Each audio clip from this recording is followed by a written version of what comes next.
Hey guys, welcome back to my channel. तो आज के इस वीडियो में मैं आपको एक्सप्लेन करने वाली हूँ 2023 में ही मलयालम मूवी आमला। तो चलिए विदाउट वेस्टिंग टाइम मूवी का एक्सप्लेनेशन स्टार्ट करते हैं। मूवी स्टार्ट होती है एक बहुत बड़े जंगल से, जहाँ पर हम एक लड़का और लड़की को देखते हैं जो बाइक से जा रहे थे। एक्चुअली वो लड़का अपनी गर्लफ्रेंड को हॉस्टल छोड़ने जा रहा था, इसलिए वो अपनी गर्लफ्रेंड से कहता है कि वो लोग कुछ टाइम के लिए यहाँ रुकेंगे। लेकिन उसकी गर्लफ्रेंड मना कर देती है और उसे कहती है कि वो यहाँ से खुद चली जाएगी और कल वो मूवी के लिए मिलेंगे। अब लड़का भी इसके लिए मान जाता है कि तभी उसे एक कॉल आता है और वो कॉल पर बातें करने लगता है कि तभी उस लड़की का मुंह बंद करके कोई उसे वहां से लेकर जाता है। जिसके बाद सीन शिफ्ट होता है और हम शिरीन नाम की लड़की को देखते हैं जिसे उसके अंकल पिक करने के लिए आने वाले थे। लेकिन उन्हें कोई काम आता है जिसकी वजह से वो उसे लेने नहीं आ पाते। लेकिन उन्होंने शिरीन के लिए एक टैक्सी भेजी थी, इसलिए शिरीन उसी टैक्सी में बैठकर अपने अंकल के घर जाने लगती है। अब रास्ते में शिरीन को उसके बॉयफ्रेंड का कॉल आता है जो उसे मिलने के लिए बुला रहा था। लेकिन शिरीन कहती है कि वो अपने अंकल के घर जा रही है जो कि जंगल में था। साथ ही वो अपने बीएफ को बताती है कि उसके अंकल और आंटी दोनों ही आज घर पर नहीं है, वो किसी काम से बाहर गए हैं और उनकी बेटी मारिया घर पर अकेली थी और इसी वजह से शिरीन वहां पर जा रही थी ताकि वो मारिया के साथ रुक सके। वो कहती है कि वो मारिया को उनके बारे में सब कुछ बता देगी और वो अंकल और आंटी से कुछ भी नहीं कहेगी, इसलिए वो अपने बीएफ से कहती है कि वो रात को वहीं पर आ जाए। जिसके बाद हम उस कैब के ड्राइवर को देखते हैं जो शिरीन को काफी गुस्से से देख रहा था और उसकी सारी बातें सुन रहा था। जिसके बाद हम पुलिस ऑफिसर अकबर को देखते हैं जिसे पता चलता है कि एक लड़की की बॉडी मिली है। जिसके बाद अकबर अपने कलीग जॉर्ज के साथ उस जगह पर जाता है और लड़की की बॉडी को देखने लगता है। अब उन्हें देखकर ऐसा लग रहा था कि शायद उस लड़की ने खुद को खत्म किया है, लेकिन अकबर देखता है कि उस लड़की का चश्मा दूर टूटा हुआ था और ये देखकर वो समझ जाता है कि इसका मर्डर हुआ है, क्योंकि अगर कोई लड़की खुद कुछ करना चाहती होगी तो वो यहाँ पर आकर खुद को खत्म क्यों करेगी। इसलिए अकबर को पूरा यकीन था कि ये एक मर्डर है। तो वे शिरीन कैब से अपने अंकल के घर जा रही थी, तभी हम एक बंदे को देखते हैं जो बाइक से शिरीन की टैक्सी के पास आता है और शिरीन को घूर घूर कर देखने लगता है और इस बात को ड्राइवर भी नोटिस कर लेता है। तो वही शिरीन ड्राइवर से कहती है कि उसे पानी चाहिए। जिसके बाद ड्राइवर एक जगह पर रुक जाता है और शिरीन के लिए पानी परचेस करता है। तो वो देखता है कि वो लड़का भी वहीं पर था और वो अभी भी शिरीन को देख रहा था, इसलिए ड्राइवर उसकी बाइक की कीज ले लेता है और वहां से निकल जाता है। जिसके बाद हम अकबर को देखते हैं जो इस लड़की के बारे में पूछताछ कर रहा था। एक्चुअली ये वही लड़की है जो मूवी के स्टार्ट में गायब हुई थी। अब अकबर को पता चलता है कि वो लड़की एक आईटी कंपनी में जॉब करती है और पास ही में उसका हॉस्टल था और अक्सर उसे कोई लड़का छोड़ने आया करता था। अब अकबर जब वार्डन से पूछताछ करता है तो वार्डन कहती है कि वो लड़की अक्सर लेट आया करती थी, लेकिन इससे ज़्यादा वार्डन को उसके बारे में कुछ भी पता नहीं था। जिसके बाद अकबर उस लड़की की रूममेट से पूछता है तो वो उस रूममेट का कहना था कि उस लड़की के काफ़ी बॉयफ्रेंड थे, लेकिन वो उसके बारे में ज़्यादा कुछ नहीं जानती। अब ये सब कुछ सुनने के बाद अकबर को अभी भी यही लग रहा था कि इस लड़की का मर्डर हुआ है। तो वही उसके कलीग जॉर्ज का कहना था कि शायद उसने खुद को ख़त्म किया होगा। अब अकबर जब पूछताछ कर रहा था तो वो देखता है कि अजित उसे काफ़ी देखे जा रहा था और ये देखकर वो समझ जाता है कि अजित को ज़रूर कुछ पता है। इसलिए जब वो अजित से पूछता है तो अजित काफ़ी डर कर सब कुछ उसे सच सच बता देता है। अजित बताता है कि वो उस लड़की का बॉयफ्रेंड है और उस दिन वही उसे हॉस्टल छोड़ने गया था, लेकिन उसे कॉल आया और वो जब कॉल अटेंड कर रहा था तब तक वो लड़की गायब हो गई थी। लेकिन उसे लगा कि शायद वो हॉस्टल चली गई है, इसलिए वो वहाँ से निकल आया। लेकिन अब उसे पता चला कि उसका मर्डर हुआ था। अब ये सब सुनने के बाद अकबर समझ जाता है कि अजित सच बोल रहा है। तो वही जॉर्ज को लग रहा था कि शायद अजित ने ही कुछ किया होगा, लेकिन अकबर कहता है कि अजित काफ़ी डरपोक है, साथ ही वो अगर ऐसा कुछ करता तो यहाँ पर खड़ा रहकर सब कुछ सच नहीं बताता। अब सबका बयान लेने के बाद जॉर्ज एक रिपोर्ट बनाता है और अपने सीनियर को सबमिट कर देता है, जिसके मुताबिक इस लड़की ने खुद को ख़त्म किया था। लेकिन अकबर कहता है कि वो इस चीज़ को नहीं मानता, इसलिए वो अपने सीनियर से कहता है कि वो इस मर्डरर को ढूंढ कर रहेगा। जिसके कुछ देर बाद अकबर को एक नए मर्डर के बारे में पता चलता है जो कि किसी लड़की का नहीं बल्कि लड़के का हुआ था। इसलिए अकबर और जॉर्ज तुरंत वहां पर जाते हैं और छानबीन करने लगते हैं। जिसके बाद हम मारिया को देखते हैं जो जंगल के रास्ते से अपने घर आती है। तो घर आने पर उसके घर को ताला लगा था। तब उनके घर का वॉचमैन जो कि एक बूढ़ा आदमी था वो मारिया को बताता है कि उसके मम्मी डैडी बाहर गए हैं, कुछ टाइम बाद वो आ जाएंगे, लेकिन तब तक उसके साथ रुकने के लिए शिरीन को बुलाया है। अब ये बात सुनकर मारिया भी खुश हो जाती है। यहाँ पर हमें पता चलता है कि मारिया गूंगी थी, जिसकी वजह से वो साइन लैंग्वेज में बात किया करती थी। तो वही अकबर और जॉर्ज जब उस आदमी के बारे में पूछताछ करते हैं तो उन्हें पता चलता है कि ये आदमी एक कैब ड्राइवर था, इसलिए वो लोग उसके घर पर जाते हैं तो उसे पता चलता है कि किसी ने उस कैब ड्राइवर का मोबाइल और उसकी गाड़ी चुरा ली थी। साथ ही उसके घर की तलाशी लेने पर उन्हें वहाँ पर एक लड़की भी मिलती है जिसकी बहुत बुरी कंडीशन थी। इसलिए वो लोग उसे तुरंत हॉस्पिटल भेज देते हैं, जहाँ डॉक्टर अकबर से कहते हैं कि अगर वो लड़की को लाने में थोड़ी देर कर देते तो शायद वो बच नहीं पाती। अब ये सुनने के बाद अकबर जाकर लड़की से पूछताछ करता है और उससे पूछता है कि आखिर उसके साथ ये सब किसने किया। तो वो लड़की कहती है कि उसे पता नहीं कि किसने किया, लेकिन उसे अमला नाम सुनाई दे रहा था। अब ये सुनने के बाद अकबर सोच में पड़ जाता है कि आखिर ये अमला कौन है। साथ ही अकबर को पता चलता है कि ये लड़की कैब से कहीं जा रही थी। तभी किसी ने इसके ड्राइवर और इसके ऊपर हमला किया, जिसके बाद ड्राइवर को मार दिया और इस लड़की को बेहोश करके कैब और उनका मोबाइल लेकर चला गया। अब अकबर समझ नहीं पा रहा था कि आखिर उस बंदे ने इस ड्राइवर को क्यों मारा होगा, क्योंकि पहले अकबर को लग रहा था कि जो ऐसा कर रहा है वो एक सीरियल किलर है जो कि लड़कियों को मारता है। लेकिन अगर वो लड़कियों को मारता है तो इस बार उसने कैब ड्राइवर को क्यों मारा था। इसलिए अकबर काफ़ी ज़्यादा सोच में पड़ जाता है। जिसके बाद हम शिरीन को देखते हैं जो अपने अंकल के घर के पास पहुंच गई थी।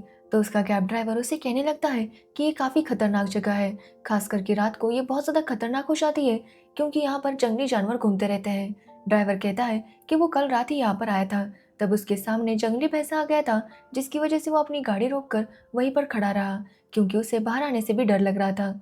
अब ये सब सुनने के बाद शिरीन काफ़ी ज़्यादा डर जाती है, लेकिन वो ड्राइवर की बातों पर ज़्यादा ध्यान नहीं देती। जिसके बाद शिरीन का घर आ जाता है और वो ड्राइवर को पैसे देने लगती है कि तभी बाहर मारिया भी आती है और ड्राइवर काफ़ी अजीब सी नज़रों से मारिया को देखने लगता है। जिसके बाद शिरीन मारिया के साथ घर के अंदर चली जाती है। तो वही अकबर को पता चलता है कि कुछ टाइम पहले जेल से एक किलर भागा था। इसलिए अकबर जेल जाता है और पूछताछ करने लगता है। तो उसे पता चलता है कि जो किलर भागा था उसका नाम था बसिल। एक्चुअली बसिल काफ़ी छोटी उम्र में ही जेल गया था। जिसके बाद जब वो जेल से छूट गया तो उसने फिर से मर्डर कर दिया और पुलिस वालों ने जब उसे पकड़ा तो उसे 10 साल की सज़ा हो गई। लेकिन मौका देखकर बसिल जेल से भाग गया और तब से पुलिस उसे ढूंढ रही थी।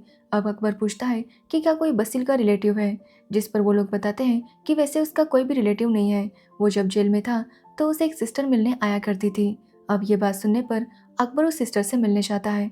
एक्चुअली वो एक नन थी, जहाँ पर अकबर उस नन से पूछता है कि आखिर बसिल कौन है। तो वो नन उसे बसिल की स्टोरी सुनाने लगती है। एक्चुअली बसिल के पेरेंट्स का नाम था ईस्टर और जोसेफ। ईस्टर को एक बीमारी थी कि वो किसी भी चीज़ को सच मान लिया करती थी। मतलब वो जो भी इमेजिन करती उसे ऐसा ही लगता कि शायद वो सच है। एक्चुअली ये बीमारी उसे जेनेटिकली आई थी, लेकिन जोसेफ को इसके बारे में पता था, इसलिए वो ईस्टर का बहुत ज़्यादा ध्यान रखा करता था और उनकी मैरिड लाइफ काफ़ी अच्छी चल रही थी। अब एक दिन ईस्टर ने जोसेफ से पूछा कि अगर वो मर गई तो वो क्या करेगा, जिस पर जोसेफ कुछ ध्यान नहीं दे रहा था, लेकिन ईस्टर उसे बार बार पूछ रही थी। तो जोसेफ ने मजाक में कहा कि वो दूसरी शादी करेगा, जो सुनने के बाद ईस्टर ने उस बात को काफ़ी ज़्यादा सीरियसली ले लिया। उसे ऐसा लगने लगा कि जोसेफ उसे धोखा दे रहा है। वो बहुत सारी चीज़ें इमेजिन करने लगी और उसे वो सच मानने लगी, जिसकी वजह से उसने प्लान बनाया कि वो जोसेफ को मार देगी। और एक दिन उसने अपने घर में आग लगा दी, जिसकी वजह से जोसेफ की मौत हो गई। लेकिन तभी ईस्टर को पता चला कि वो प्रेग्नेंट है, जिसके बाद वो नन के साथ आकर रहने लगी, जहाँ पर उससे बसिल हुआ और डिलीवरी के वक्त ही ईस्टर की मौत हो गई। जिसके बाद बसिल को नन नहीं संभाला। जिसके बाद बसिल जब बड़ा हुआ तो उसे अमला से प्यार हुआ। एक्चुअली अमला बसिल की क्लास में ही पढ़ा करती थी और उन दोनों की काफ़ी अच्छी दोस्ती हो गई थी। लेकिन तभी अमला के एक सीनियर ने बसिल से कहा कि वो अमला को उसका लेटर दे दे।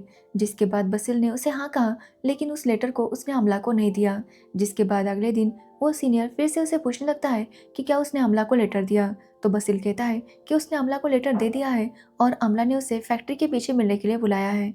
अब ये सुनने के बाद वो सीनियर काफ़ी खुश होता है और अगले दिन अमला से मिलने के लिए फैक्ट्री के पास आता है। तो वही हम बसिल को देखते हैं जो अमला को लेकर वहाँ पर आता है और उस लड़के से कहने लगता है कि वो जो अमला को कहना चाहता है वो कहे। अब वो सीनियर अमला को अपने दिल की बात बोलने ही वाला था कि तभी बसिल उसके ऊपर एक लोहे के रॉड से हमला कर देता है, जो देखकर अमला बहुत ज़्यादा डर जाती है क्योंकि वो समझ नहीं पा रही थी कि आखिर ये सब कुछ हो क्या रहा है, क्योंकि उसे इसके बारे में कुछ भी पता नहीं था। तो वही वो सीनियर खुद को संभाल लेता है और अमला को लेकर वहाँ से भागने लगता है। लेकिन बसिल उनका पीछा कर रहा था और ऐसा लग रहा था कि वो उन्हें मार ही देगा, जिसकी वजह से अमला काफ़ी डर गई थी और वो डर कर कुएं में गिर जाती है और वहीं पर उसकी मौत हो जाती है। ये देखकर बसिल काफ़ी गुस्सा होता है और अपने सीनियर को जान से मार देता है। जिसके बाद वो अपने घर आता है और नन को सब कुछ बता देता है। जिसके बाद नन पुलिस को बुलाती है और पुलिस वाले बसिल को पकड़ कर ले जाते हैं। लेकिन वहाँ से बाहर आने के बाद बसिल ने फिर से एक लड़की का मर्डर कर दिया, जिसकी वजह से उसे सजा हो गई। लेकिन उसके कुछ टाइम बाद ही बसिल जेल से भाग निकला। अब ये सब सुनने के बाद अकबर समझ जाता है कि बसिल ही है जो ये मर्डर्स कर रहा था। इसलिए वो ठान लेता है कि वो कुछ भी करके बसिल को पकड़ कर रहेगा। तो वही शिरीन मारिया को बताती है कि आज उसने अपने बॉयफ्रेंड को घर पर बुलाया है। लेकिन वो मारिया से रिक्वेस्ट करती है कि वो इसके बारे में अंकल आंटी को ना बताए, और मारिया भी इसके लिए मान जाती है। जिसके बाद रात को वॉचमैन देखता है कि वो कैब ड्राइवर वहाँ पर आता है और वो वॉचमैन से कहने लगता है कि उसकी कार का डीजल खत्म हो गया है। जिस पर वॉचमैन कहता है कि यहाँ पर उसे डीजल नहीं मिलेगा, इसलिए वो उसे वहाँ से जाने के लिए कहता है। लेकिन ड्राइवर वहाँ से जाता नहीं, बल्कि वो वॉचमैन को जान से मार देता है और उसकी बॉडी को अपनी कार के डिक्की में रखता है। जिसके बाद वो शिरीन को आवाज़ लगाता है, तो शिरीन भी उसे देखकर काफ़ी शॉक थी। जिसके बाद वो उसे यही कहने लगता है कि उसकी कार का डीजल खत्म हो गया है, इसलिए उसे डीजल चाहिए। लेकिन शिरीन कहती है कि उसे यहाँ पर डीजल नहीं मिलेगा, इसलिए वो वहाँ से चला जाए। लेकिन ड्राइवर कहता है कि उसे डीजल की ज़रूरत है। तो शिरीन उसे कहती है कि वो वॉचमैन के रूम में जाकर वेट करे, क्योंकि कुछ टाइम बाद शिरीन का पीएफ वहाँ पर आने वाला था, तो वो उससे कुछ डीजल लेकर उस ड्राइवर को दे देगी। लेकिन ऐसा कहने के बाद हम देखते हैं कि ड्राइवर शिरीन का गला पकड़ लेता है और उसे बहुत ही बुरी तरह से मारने लगता है, जिससे शिरीन की वहीं पर मौत हो जाती है। और यहाँ पर हमें पता चलता है कि ड्राइवर ही बसिल है, जिसे अकबर ढूंढ रहा था। अब शिरीन को मारने के बाद मसिल मारिया का दरवाज़ा खटखटाने लगता है, लेकिन मारिया काफ़ी डरी हुई थी और वो दरवाज़ा नहीं खोलती। जिसके बाद बसिल उसे आमला कह के बुलाने लगता है। यहाँ पर हमें पता चलता है कि बसिल ने अब तक इस बात को एक्सेप्ट ही नहीं किया था कि आमला की मौत हो चुकी है, इसलिए वो हर लड़की को आमला समझता और उससे माफ़ी मांगता। जिसके बाद बहुत ही बुरी तरह उस लड़की को मार देता, क्योंकि उसे ऐसा लगता कि आमला उसे धोखा दे रही है। अब बसिल मारिया के घर में पीछे से घुसने की कोशिश करने लगता है और ये देखकर मारिया और ज़्यादा डर जाती है और वो अपने घर से बाहर निकलकर स्कूटी से दूसरी तरफ जाने लगती है। लेकिन वो काफ़ी डरी हुई थी, जिसकी वजह से वो स्कूटी से गिर जाती है और बसिल भी उसे फॉलो कर रहा था। जिसके बाद आखिरकार बसिल उसे पकड़ ही लेता है, लेकिन मारिया उसे छुड़ाकर वहाँ से भागने लगती है और फिर से अपने घर में चली जाती है और डोर को लॉक कर देती है। कि तभी बसिल देखता है कि वहाँ पर शिरीन का पीएफ आ गया था, इसलिए वो वॉचमैन का ड्रेस पहनता है ताकि उसे शक ना हो।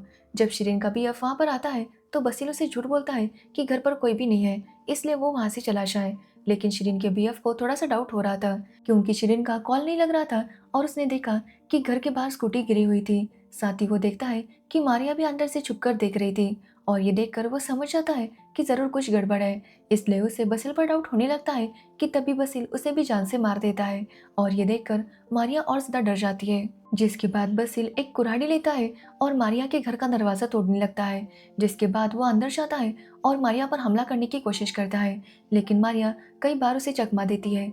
लेकिन बसिल पागलों की तरह उसके पीछे पड़ा था और ऐसा लग रहा था कि वो मारिया को मारे बिना नहीं रुकेगा। तो वही मारिया को चोट लगी थी, जिसकी वजह से वो बेहोश हो जाती है और ये देखकर बसिल उसे जंगल के कुएं के पास लेकर आता है। जिसके बाद वो मारिया को जगाता है और जैसे ही मारिया की आंखें खुलती है वो बसिल को अपने सामने देखती है, जिससे वो काफ़ी डर जाती है और वहाँ से भागने की कोशिश करने लगती है और इसी वजह से वो कुएं में गिर जाती है और उसकी वहीं पर मौत हो जाती है। तो वही हम अकबर और जॉर्ज को देखते हैं, जो बसिल को ढूंढते हुए जंगल में आ गए थे और वो दोनों ही उसे अलग अलग जगह पर ढूंढने लगते हैं। जिसके बाद बसिल कैब के पास जाकर बैठ जाता है। कि तभी वहाँ पर अकबर आता है और अकबर जब बसिल को देखता है तो वो समझ जाता है कि यही वो किलर है। जिसके बाद वो बसिल से पूछता है कि वो कौन है, तो बसिल कहता है कि वो यहाँ पर काम ढूंढने के लिए आया था, लेकिन एक जंगली जानवर ने उसके ऊपर हमला कर दिया। अब ये सुनने के बाद अकबर उसे कहता है कि वो उसे हॉस्पिटल लेकर जाएगा। ये बोलकर अकबर उसे अपने साथ लेकर जाने लगता है। कि तभी अकबर को जॉर्ज का कॉल आता है और वो उसे बताता है कि उसे यहाँ पर 3 बॉडीज मिली है, एक शिरीन की, मारिया की और एक शिरीन के बीएफ की। जो सुनकर अकबर उसे कहता है कि वो तुरंत वहाँ पर एम्बुलेंस भेज दे। अब ये सारी बातें बसिल सुन लेता है और वो समझ जाता है कि अकबर उसे हॉस्पिटल लेकर नहीं जा रहा, बल्कि वो उसे पकड़ने के लिए यहाँ पर आया था। इसलिए मौका देकर बसिल वहाँ से भाग निकलता है, तो अकबर भी उसे पकड़ने आता है, जिस बीच उन दोनों में काफ़ी ज़्यादा फाइट होती है और बसिल अकबर को चकमा देने में नदी में गिर जाता है। जिसके बाद उसे नदी में काफ़ी ढूंढा जाता है, लेकिन ना ही वहाँ पर बसिल मिलता है, ना ही बसिल की बॉडी। सबको यही लगता है कि बसिल की मौत हो गई होगी, क्योंकि आज तक उस नदी में जो भी गिरा था वो जिंदा बच नहीं पाया था। लेकिन कहीं ना कहीं अकबर को अभी भी यकीन था कि बसिल जिंदा है और वो वापस ज़रूर आएगा। जिसके बाद हम देखते हैं कि सच में बसिल जिंदा था और वो एक लड़की को अमला कह के बुला रहा था। यानी कि बसिल ने फिर से अपना नया शिकार ढूंढ लिया था और इसी के साथ ये मूवी एंड हो जाती है। तो ये थी आमला मूवी की स्टोरी। अगर आपको इस मूवी की स्टोरी और मेरा एक्सप्लेनेशन पसंद आया हो तो वीडियो को लाइक कमेंट शेयर जरूर करना और मेरे चैनल को सब्सक्राइब करना बिल्कुल मत भूलना। Thanks for watching video.